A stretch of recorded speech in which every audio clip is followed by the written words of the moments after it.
One of the key questions patients ask is how much of the transferred fat will survive? I get asked this routinely.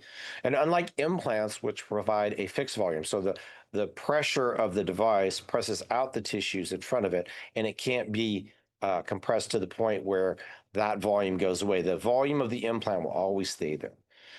Fat grafts can change over time. You can have weight fluctuations. And then we've seen all of this stuff happen with the GLP-1 agonist now, burning both facial fat and body fat in general. Surgeons have a long recognized that the technique matters.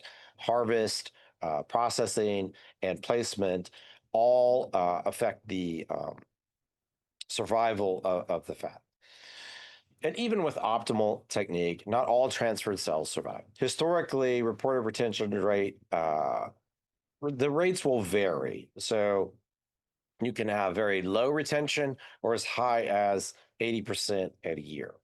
The variability has prompted researchers to study factors that influence fat survival in as many rigorous ways as possible.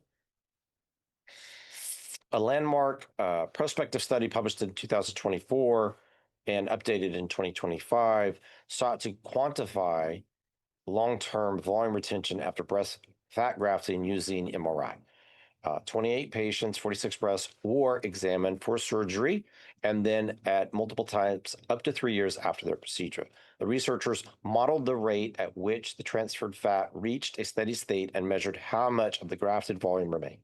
They found that the breast reached a volumetric steady state at about 253 days or approximately 8 months after surgery.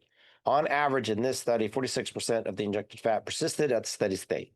That means that just under half of the initial grafted volume contributes to the long-term augmentation.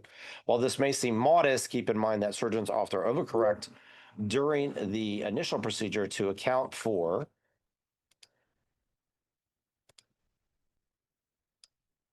the expected resorption.